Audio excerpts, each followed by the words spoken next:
Peace be to you. No one is born an atheist, as no one is born a skeptic. That is to say, one who doubts the possibility of ever discovering truth. These attitudes are made, and they are made less by the way one thinks than by the way one lives. If we do not live as we think, we soon begin to think as we live. We suit our philosophy to our actions, and that is bad.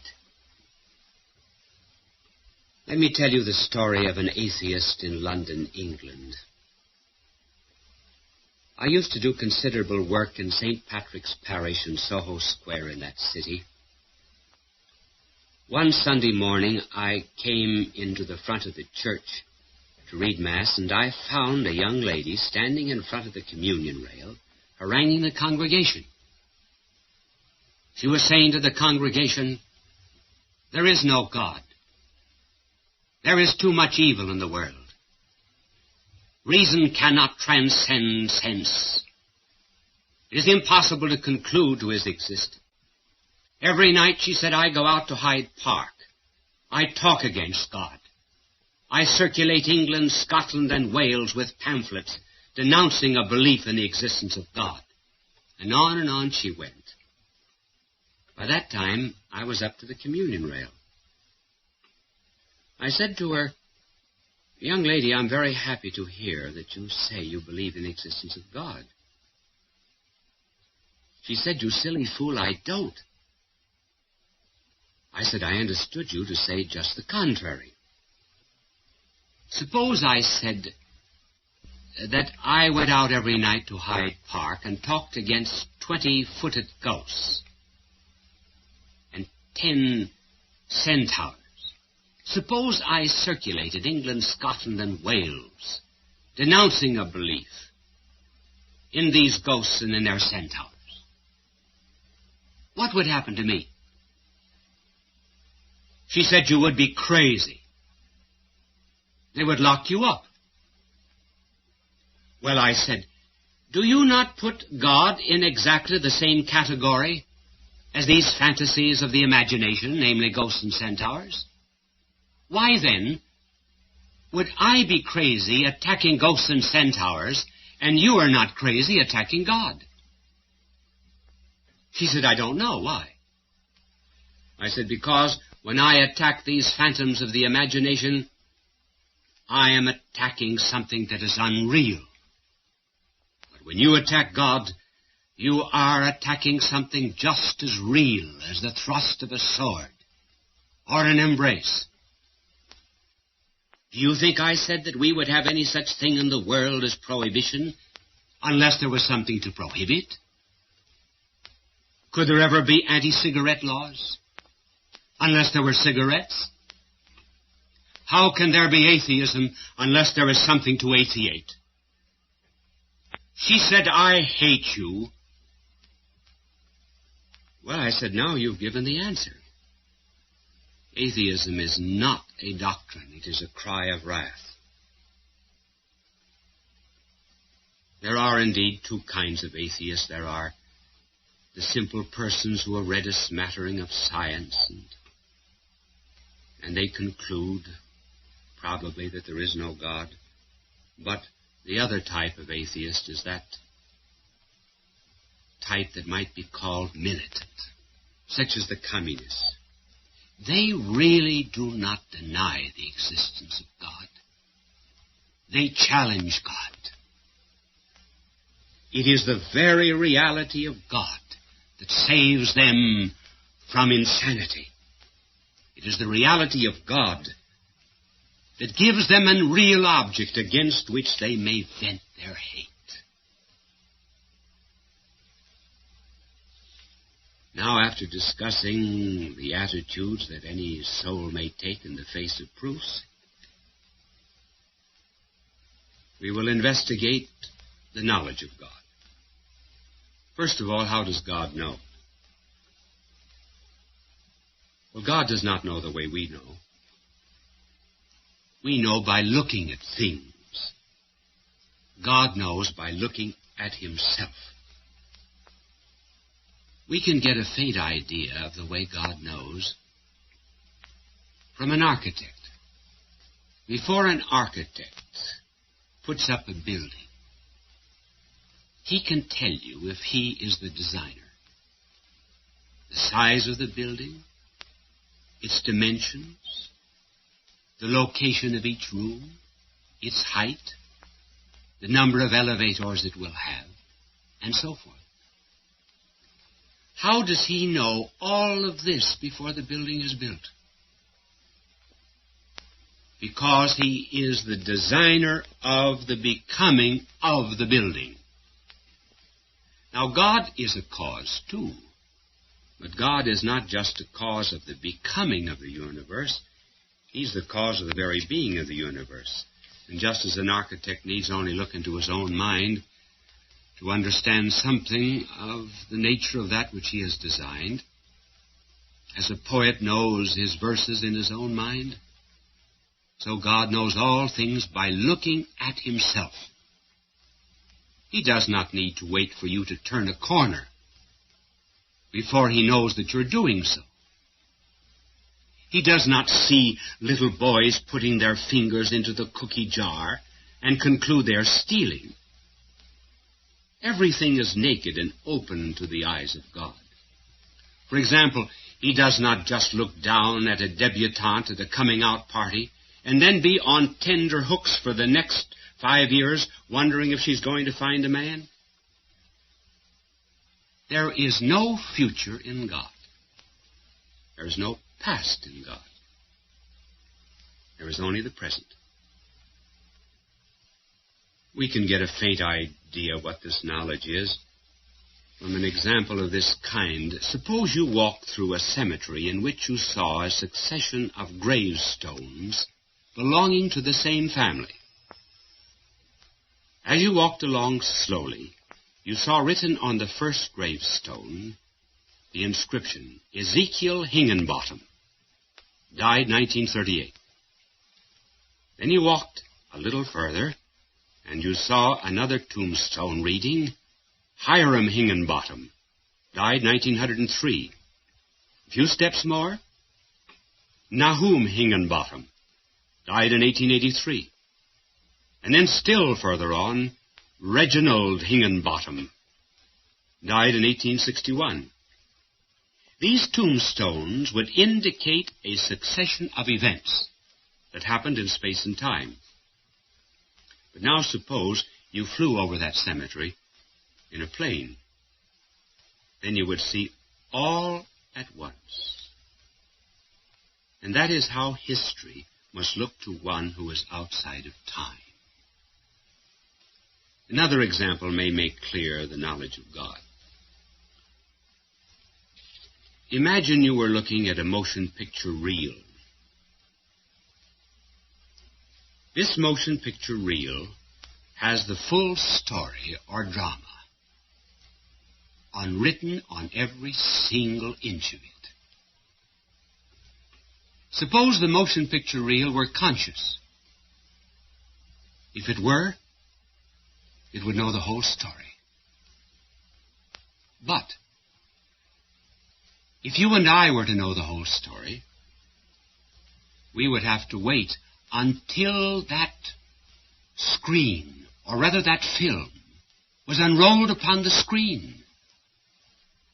We would only know successively what the reel knows all at once.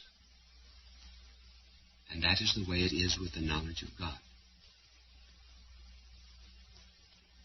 Now, coming a little more closer to that knowledge,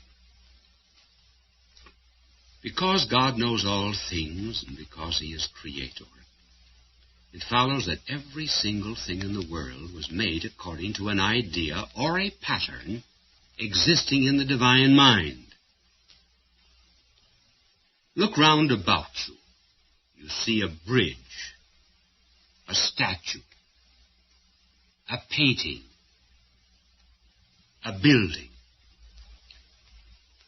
Before any of these things began to be, They existed in the mind of the one who designed or planned them. In like manner, there is not a tree, a flower, a bird, an insect in the world that does not in some way correspond to an idea existing in the divine mind. The pattern of them has been wrapped up, as it were, in matter. And what our knowledge does, and what science does, is to unravel and unwrap, as it were, this matter in order to rediscover the ideas of God. And it's because God put his ideas or patterns in things that we are assured of the rationality and purposiveness of the cosmos. It is that that makes science possible.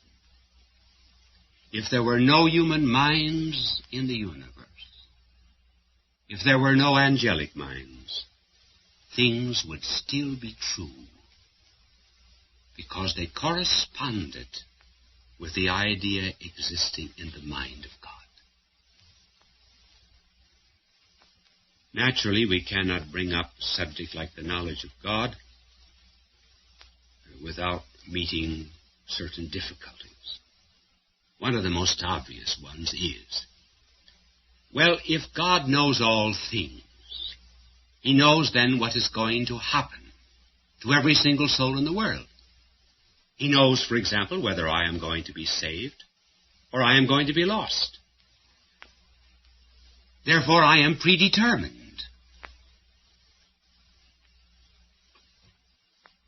Well, that was an argument that was used a few centuries ago, and as a matter of fact, it was part of the philosophy of Eastern peoples. Now, in order to understand the knowledge of God, you must make a distinction between foreknowledge and predetermination. The two are not identical. God, indeed, does foreknow everything, but he does not predetermine us independently of our will and our merits. Just suppose that you knew the stock market very well. And because of your superior knowledge of business conditions, you said that such and such a stock, within 6 months, would be selling 10 points higher than it is now. Suppose 6 months later it actually sold 10 points higher. Would you have predetermined and caused it to be 10 points higher, although you foreknew it? There were other influences, were there not, besides your superior knowledge? To make it still more concrete, in the early colonial days of this country, a farmer set out for the town to make some purchases. He had gone but a short distance, and he came back, and he told his wife he had forgotten his gun. His wife was a perfectly good determinist, and his wife argued this way: either you are predestined to be shot by the Indians, or you are not predestined to be shot by the Indians. If you are predestined to be shot by the Indians, the gun will do you no good. If you are not predestined to be shot by the Indians, you will not need your gun. But the husband said, suppose I am predestined to be shot by the Indians on condition I do not have my gun. And in like manner, God knows all things, but he still leaves us with freedom. How can God influence you and still leave you free? Well, consider various kinds of influences. First, turn a key in the door. There is the impact of something material on something material. And the result is the opening of a door. That is one kind of influence. The influence of a material thing on another material thing. But there's still another kind of influence. In the springtime, you plant a seed in the garden. The sun, the moisture, the atmosphere, the chemicals in the earth all begin to use an influence upon that seed. It certainly is not the same kind of action as turning a piece of steel in a lock. There are tremendous capacities for growth in that seed. And what most awakens the seed to growth is something invisible, namely the sun. Now go a stage higher. Consider the case of a father talking to his son, trying to influence him, for example, to become a doctor. What actually influences the son is some invisible truth, as well as the deep love of the father for the son and of the son for the father. What love actually does is to bring out in the son a free act. The son is not obliged to do exactly what his father wants. He is free to do the contrary. But truth and love have so moved him that he regards what he does as the very perfection of his personality. Later on he may say, I owe everything I have to that conversation I had with my father. I really began to discover my true self. Now, in some such mysterious way as this, God works upon your soul. He does not work like a key in a lock. He works less visibly than a father on a son, but there are the same mysterious words, I and you. Because God is the very embodiment of love, His love inspires you to be what you were meant to be. A free person in the highest sense of the word. The more you are led by God's love, the more you become yourself. And it is all done without ever losing your freedom. That still leaves another great problem, namely the problem of evil. You may ask, if God is power and love, why does He create this kind of world, and why does He permit evil? We are not going to give here a complete explanation of evil, and a complete explanation of evil cannot be given here below. We will only just give certain indications of why it is possible. Let us begin with the question, why God made this kind of world. We must realize that this is not the only kind of a world that God could have made. He might have made 10,000 other kinds of worlds in which there would be no pain and no struggle and no sacrifice. But this is the best possible kind of world that God could have made for the purpose that He had in mind. Notice the distinction we're making. For example, a little boy says to his father, who is a distinguished architect, I want you to build me a birdhouse. The architect designs a birdhouse. It's not the best house that skilled father can design, but it may be the very best house that the architect could design for the purpose that he had in mind, namely, to build a house for sparrows. Now that brings us to this other question. What purpose now did God have in mind in making this world? The answer is that God intended to build a moral universe. He willed from all eternity to build a stage on which characters would emerge. He might have made a world without morality, without virtue, without character. He might have made a world in which each and every one of us would have sprouted goodness with the same necessity, for example, that the sun rises in the east and sets in the west. But He chose not to make that kind of a world. Not to make a world in which we would be good as fire is hot, and ice is cold. He willed to make a moral universe in order that by the right use of the gift of freedom, characters might emerge.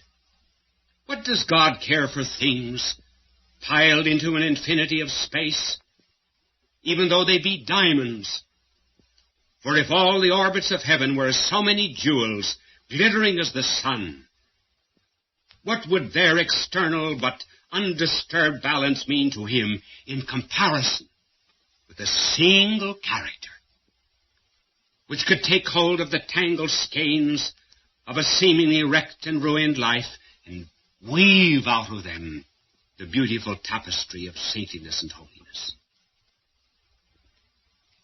The choice before God in creating the world, therefore, lay between creating a purely mechanical universe, peopled by mere automaton machines, or creating a spiritual universe in which there would be a choice of good and evil. All right, granted then that God chose to make a moral universe in which there would be character. What was the condition of such a universe? He had to make us free. That is to say, he had to endow us with the power to say yes and no, and to be captains of our own fate and destiny. Morality implies responsibility and duty, but these can exist only on condition of freedom. Stones have no morals because they are not free. We do not condemn ice because it is melted by heat. Praise and blame can be bestowed only on those who are masters of their own will. It is only because you, for example, have the possibility of saying no that there's so much charm in your character when you say yes. Take the quality of freedom away from anyone, and it is no more possible for him to be virtuous than it is for the blade of grass which he treads beneath his feet. Take freedom away from life, and there would be no more reason to honor the fortitude of martyrs than there would be, for example, to honor the flames which kindle their faggots. Is it therefore any impeachment of God that he chose not to reign over an empire of chemicals? If God has deliberately chosen a kind of empire not to be ruled by force but by freedom, and if we find that his subjects are able to act against his will, as stars and atoms cannot, does this not prove that he has possibly given to those human beings the chance of breaking allegiance in order that there might be meaning and purpose in that allegiance when they freely chose to give it? Here we have, then, a mere suggestion as to the possibility of evil. It's bound up with the freedom of man. Man who is free to love is free to hate. He who is free to obey is free to rebel. Virtue in its concrete order is possible only in those spheres in which it is possible to be vicious. A man can be a saint only in a church in which it is possible to be a devil. You say, well, if I were God, I would destroy evil. Well, if you did that, you would destroy human freedom. God will not destroy freedom. If we do not want any dictators on this earth, certainly we do not want any dictators in the kingdom of heaven. And those, therefore, who would blame God for allowing man freedom to go on hindering and thwarting his work are like those who, seeing blots and smudges and errors in the student's notebook, would condemn the teacher for not snatching away the book and doing the copy himself.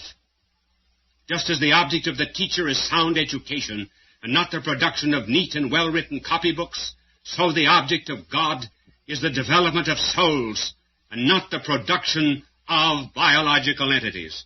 And you say, well, if God knew I would sin, why did he make me? God did not make any of us as sinners. We make ourselves. In that sense, we are creators. Therefore, the greatest gift of God to man, short of grace, is the gift of human freedom and the power to love him in return. God